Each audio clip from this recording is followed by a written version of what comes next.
quand on est amené à parler d'un système théorique comme celui de Platon, par exemple, ou de l'idée platonicienne, il vaut mieux toujours partir du problème théorique, du malaise théorique auquel répond ce système, ou cet objet qu'on appelle l'idée, que d'asséner, de manière dogmatique, un système déjà achevé. En faisant ça, on se rend compte que c'est bien par une nécessité logique, par une nécessité métaphysique, que Platon est acculé à poser l'idée. Ce malaise théorique est en réalité assez connu, on va essayer de le découvrir ensemble, de le redécouvrir, à partir de deux extraits de deux dialogues, intitulés pour l'un le Lachès, pour l'autre le Ménon. Alors ce malaise théorique, cette question à laquelle on doit répondre, et qui va nous amener à poser l'idée, c'est la question « qu'est-ce que X ?» Qu'est-ce que X, c'est-à-dire qu'est-ce que, par exemple, la vertu, ou qu'est-ce que la beauté. Dans le Lachès, qui est un dialogue sur le courage, on va se demander qu'est-ce que le courage. Dans le Ménon, on va se demander qu'est-ce que la vertu. Alors on va commencer par le Lachès, qui est peut-être moins connu que le Ménon. Dans ce dialogue, Socrate demande à Lachès de lui exposer une définition du courage. Et il lui pose la question donc, qu'est-ce que le courage ? Et à cela, Lachès va répondre, je cite, « Qu'un homme garde son rang dans une bataille, qu'il ne prenne jamais la fuite et fasse tête à l'ennemi, voilà ce que j'appelle être courageux. » Et quel est en réalité le problème inhérent à cette définition ? Eh bien c'est simplement que cette définition ne vaut pas pour tous les courages. Puisqu'il existe en effet plusieurs types de courage, plusieurs courages particuliers. Et Socrate fait remarquer ensuite qu'il n'y a pas que le courage guerrier, il y a en fait une infinité de courage. Je cite, « Je voulais savoir ce que c'était que le courage, non seulement pour l'infanterie, mais aussi pour la cavalerie et pour toutes les manières de faire la guerre. Et je n'entendais pas parler uniquement du courage sur le champ de bataille, mais aussi dans les dangers de la mer, dans les maladies, dans la pauvreté, dans la conduite politique, et plus encore dans la lutte contre le chagrin et la crainte, surtout dans celle contre le désir et le plaisir, soit que le courage se montre par la résistance ou par la fuite. Car tu conviendras à Lachès que le courage s'étend sur toutes ces choses. » Ainsi Socrate fait remarquer l'extrême particularité, l'extrême spécificité qui caractérise la définition de Lachès. Le courage, ce n'est pas seulement le courage grec, c'est-à-dire le courage de celui qui combat face à l'ennemi. C'est aussi le courage scythe. Le courage scythe est un type de courage qui n'est pas le courage grec, mais qui reste un courage. Et de même, il y a des courages qui ne sont pas guerriers. Il y a des courages domestiques, il y a des courages dans les maladies, il y a des courages dans la pauvreté. Quand on lui demande « qu'est-ce que le courage ?», Lachès est acculé à admettre une pluralité des définitions du courage. Et pourtant, quand on demande « qu'est-ce que le courage ?», on s'attend bien à une réponse unique, qui vaudrait pour cette infinité de cas de courage. Et cette définition une du courage, en général, on y parvient en 192b, où on lit que, je cite, de la part de Lachès, « Il me semble que le courage est une certaine constance de l'âme, puisqu'il faut en donner une définition générale et applicable à tous les cas. » Cette définition du courage, à la différence de la définition toute particulière du courage qu'avait donné Lachès, englobe tous les cas de courage que nous avons énumérés.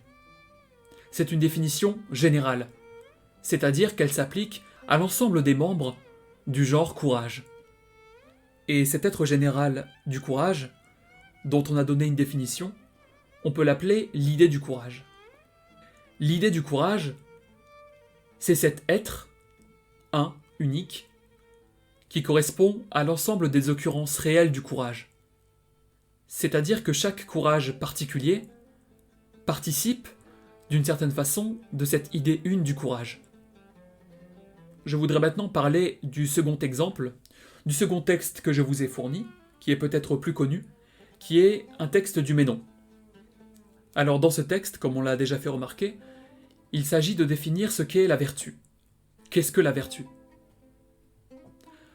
Encore une fois ici, Ménon a le réflexe d'énumérer plusieurs types de vertus particulières au lieu de donner une définition générale de la vertu. Ce à quoi précisément s'attend Socrate lorsqu'il demande qu'est-ce que la vertu. La vertu, ce n'est pas une énumération de vertus particulières, c'est la vertu en général qui s'applique à tous ces cas particuliers. Je cite donc Ménon qui répond de façon énumérative à la question socratique. La chose n'est pas difficile à expliquer, Socrate. Veux-tu que je te dise d'abord en quoi consiste la vertu d'un homme ? Rien de plus aisé. Elle consiste à être en état d'administrer les affaires de sa patrie et, en les administrant, de faire du bien à ses amis et du mal à ses ennemis, en prenant bien garde d'avoir rien de semblable à souffrir. Est-ce la vertu d'une femme que tu veux connaître ? Il est facile de la définir. Le devoir d'une femme est de bien gouverner sa maison, de veiller à la garde du dedans et d'être soumise à son mari. Il y a aussi une vertu propre aux enfants de l'un et de l'autre sexe et aux vieillards. Celle qui convient à l'homme libre est autre que celle de l'esclave. En un mot, il y a une infinité d'autres vertus. De manière qu'il n'y a nul embarras à dire ce que c'est. Car selon l'âge, selon le genre d'occupation, chacun a pour toute action ses devoirs et sa vertu particulière. On lit donc ici, en 72a, en un mot, il y a une infinité d'autres vertus. Mais en disant cela, Ménon esquive la question socratique, qui précisément voulait savoir qu'est-ce que la vertu ? Qu'est-ce que les vertus particulières ? Et on a ainsi examiné, ou plutôt découvert, ou redécouvert, le malaise théorique qui nous porte à poser l'idée. Ce malaise théorique surgit, lorsque l'esprit ne se contente plus des réponses sous forme d'énumération. Lorsque l'on demande qu'est-ce que la beauté, on s'attend effectivement à une réponse unique, et non pas à une énumération de beauté particulière. Et si maintenant on veut résumer d'une façon plus théorique le passage des choses belles, des choses courageuses, des choses vertueuses, à l'idée de la beauté, l'idée du courage, l'idée de la vertu, alors on pourrait dire que si je constate dans le monde sensible que A est X, B est X, C est X, mettez donc à la place de X courageux, vertueux, etc., eh bien alors X doit exister. X est. À ce moment-là, on a le passage d'un certain sens du mot est à un autre sens du mot est, qu'on appelle copule. Le cheminement idéal, c'est-à-dire le cheminement partant des choses sensibles à l'idée, consiste à passer d'un certain sens du mot est, qu'on appelle le sens attributif, à un autre sens du mot est, qui est le sens existentiel. Le sens attributif de la copule, c'est celui par lequel la copule a la fonction de lier, dans une proposition, un sujet et un prédicat. Cette table est belle, dans cette proposition, est à la fonction attributive. Le sens existentiel de la copule est le sens par lequel la copule en vient à exprimer l'existence simple d'une chose. Par exemple, cet homme est, tout court. Et il apparaît clairement ici que lorsque je dis que cet homme est courageux, cette femme est courageuse, l'usage qui est ici fait de la copule, c'est bien l'usage attributif. Et à partir de ce constat empirique qu'il y a des personnes courageuses, on va inférer l'existence du courage en soi. Le courage est. Le courage est, la beauté est, la vertu est, c'est-à-dire que ces choses existent. Platon exprime bien l'idée selon laquelle les idées sont des êtres. Les idées sont.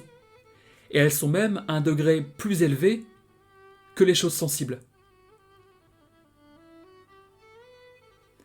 Et c'est précisément ce que va remettre en cause Aristote dans sa critique de la théorie des idées. Aristote va objecter à Platon qu'il a précisément posé ce que sont les choses hors des choses elles-mêmes. Par exemple, il a placé la beauté hors des choses belles elles-mêmes. La beauté est un être séparé des êtres beaux, ce qui pour Aristote paraît inconcevable. Il faut donc bien retenir ce passage capital pour bien comprendre la théorie des idées, c'est-à-dire le passage de l'usage attributif de la copule est, appliqué aux choses sensibles, au sens existentiel de la copule est, appliqué cette fois à l'idée dont participent ces choses. Donc voilà pour cette introduction et du malaise théorique auquel répond l'idée, et du fonctionnement, pour ainsi dire, de l'idée platonicienne. Alors je voudrais maintenant faire une remarque.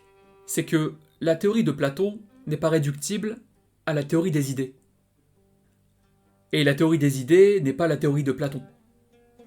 Parce que Platon, dans un certain dialogue appelé le Parménide, met franchement en doute la validité de sa théorie des idées. Autrement dit, il ne faut pas s'imaginer que pour Platon, la théorie des idées est une théorie évidente, qui va de soi. Elle ne va pas de soi parce que précisément, on s'en rend compte dans le Parménide, elle est impensable, elle est contradictoire. Et pour faire une remarque plus générale, dans le platonisme, il y a en fait peu de choses qui fonctionnent, ou plutôt peu de choses faciles. On s'imagine souvent que Platon, c'est le philosophe de l'intuition de l'idée, c'est-à-dire de l'union de l'âme avec les idées. Mais cette union, on comprend dans le Phédon que c'est le résultat d'une mortification, d'une éthique de la mort qui va en fait culminer à la mort elle-même. C'est-à-dire que l'intuition des idées est d'office placée sous le signe de la mort. Ce n'est qu'après la mort qu'on va avoir l'intuition des idées. Mais cette espérance est précisément une espérance. Toute l'intuition des idées repose sur l'espoir qu'après la mort, nous aurons du savoir. Mais c'est quelque chose qui est très inquiétant et très difficile à vivre. À vivre parce que précisément, pendant que l'on vit, une telle intuition est impossible. Il ne faut donc pas rester d'une façon superficielle à ce passage célèbre du banquet où on a une exposition de ce qu'est l'intuition de l'idée du beau. Cette intuition, elle est précisément seulement exposée. On ne dit pas qu'elle est possible. Et la possibilité de cette intuition de l'idée, du beau ou de l'idée en général, elle est précarisée, elle est mise en doute dans d'autres dialogues, dont le Phédon. Alors je voudrais donc, après cette digression, commencer à exposer la critique de la théorie des idées, telle qu'elle est exposée dans le Parménide. J'avais tout à l'heure utilisé un certain vocable pour désigner la relation entre les choses sensibles et l'idée à laquelle elles participent, ou dont elles participent. Ce vocable, c'est la participation. Toute la critique de la théorie des idées que l'on trouve dans le Parménide va consister à se demander en quoi consiste cette relation de participation. Et pour y répondre, naturellement, on va être face à plusieurs hypothèses. Plusieurs hypothèses vont être élaborées et successivement rejetées. Parménide fait une première remarque. Quand on s'imagine que les choses sensibles participent d'une idée, que les choses belles participent de l'idée du beau, alors on s'imagine que l'idée du beau serait dans ces choses. Et c'est cette relation d'inclusivité qui va se révéler problématique. Parce que si toute chose belle contient la beauté, et que la beauté en tant qu'idée est une, cela signifie que la beauté serait à la fois une et plusieurs, puisque si elle est en même temps présente une et tout entière dans chaque chose, alors elle sera multipliée autant de fois qu'il y a de choses. On tombe ainsi sur la première contradiction. Et contre cette contradiction, Socrate répond par une métaphore, par une image. Il nous dit, ou plutôt il répond à Parménide, que les choses sensibles participent de l'idée, comme les choses de la nature reçoivent la lumière du jour. De telle façon que la lumière du jour, le jour, soit partagée entre les choses sensibles. Ainsi Socrate a concilié le fait d'être un et le fait d'être présent en plusieurs choses. L'idée, tout en restant une, se partage entre les choses. Et donc, je cite Parménide, qui félicite ironiquement Socrate. Voilà, Socrate, une ingénieuse manière de faire que la même chose soit en plusieurs lieux à la fois. Comme si tu disais qu'une toile dont on couvrirait à la fois plusieurs hommes est tout entière en plusieurs. N'est-ce pas à peu près ce que tu veux dire ? Socrate. Peut-être. Parménide. La toile serait-elle donc toute entière au-dessus de chacun, ou bien seulement une partie ? Socrate. Une partie. Parménide. Donc Socrate, les idées sont elles-mêmes divisibles, et les objets qui participent des idées ne participent que d'une partie de chacune, et chacune n'est pas toute entière en chacun, mais seulement une partie.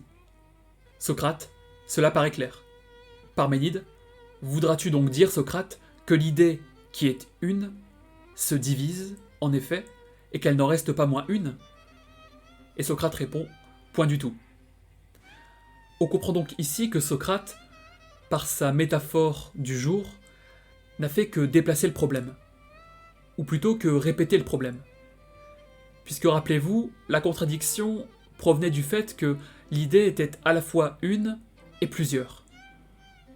Socrate explique que l'idée, une, se partage et couvre en partie chaque chose. Comme des hommes recouverts par un voile sont couverts chacun par une partie de ce voile. Mais en faisant cela, on présuppose que l'idée est divisible, comme le jour est divisible, comme la toile est divisible. Or précisément, notre hypothèse de départ, qui posait problème, était l'unité de l'idée. Mais en disant que l'idée est à la fois une et divisible, alors on retombe dans une contradiction qui est du même type que celle du début. Que l'idée soit une et plusieurs est contradictoire, mais que l'idée soit une et divisée en parties est contradictoire également. Et en effet, passer du problème de la multiplication de l'idée au problème de la division de l'idée, c'est transposer le problème de l'un et du multiple, qui sont contradictoires, à l'intérieur de l'idée. On a certes dépassé le problème, et j'avais dit répéter, puisqu'en effet ce sont des problèmes assez analogues, mais on n'a pas résolu le problème. Donc cette première hypothèse de la participation proposée par Socrate est refusée. Une deuxième hypothèse est proposée par Parménide pour tenter d'expliquer la relation de participation entre les choses sensibles et l'idée. Cette hypothèse consisterait à dire que, en fait, l'idée, la forme, serait le caractère commun que posséderaient les choses sensibles qui y participent. Parménide prend l'exemple de l'idée de grandeur, en expliquant que si l'on dit que les choses grandes participent de l'idée de grandeur, cela signifie que ces choses grandes, particulières, possèdent toutes un caractère commun, qui est la grandeur. Seulement, si ce caractère commun est lui-même une chose, puisque nous avons vu que l'idée est elle-même séparée, elle est un être un, unique, eh bien, si elle se comporte comme une chose, elle a elle aussi, de toute évidence, des traits communs avec les choses dont elle est le caractère commun. Et il faudrait donc, pour rendre compte de cette relation, introduire l'idée d'une troisième grandeur, qui rendrait compte de ce qu'il y a de commun aux grandeurs individuelles, aux grandeurs sensibles, et à la grandeur en soi, à l'idée de grandeur. Et ainsi de suite. On pourrait former de façon similaire une idée de la quatrième grandeur, qui rendrait compte de ce qu'il y a de commun aux grandeurs sensibles, à la grandeur en soi, et à la troisième grandeur. Et ainsi de suite à l'infini. Et c'est précisément en vertu de cette régression à l'infini qu'est infirmée cette thèse. Et ainsi on arrive à la conclusion que si la relation de participation entre les choses sensibles et l'idée est impensable, alors elle est impossible. Autrement dit, les choses sensibles ne peuvent communiquer avec les idées. Les idées ne peuvent communiquer avec les choses sensibles. Il n'y a de communication qu'entre les idées et qu'entre les choses sensibles. Il n'y a pas de communication, de participation qui partirait d'un domaine vers l'autre, du domaine idéal au domaine sensible, puisqu'elle est impossible. Parménide va, dans la suite de ce dialogue, introduire une structure plus subtile à 4 termes. Cette structure particulière a pour objectif de montrer que le savoir humain ne saurait avoir pour objet l'idée, que l'idée est inaccessible au savoir de l'homme concret, de l'homme sensible. Cette structure de Parménide est donc composée d'un homme concret, de l'idée de l'homme, d'une science pratiquée effectivement par des hommes concrets, et de l'idée de science.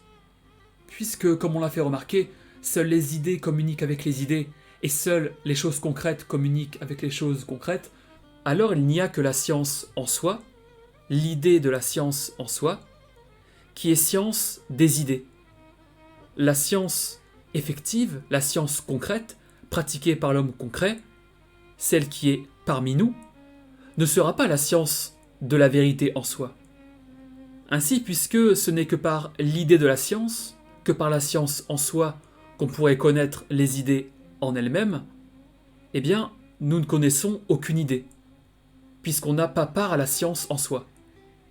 Eh bien, je cite Parménide, nous ne connaissons aucune idée, puisque nous n'avons pas part à la science en soi.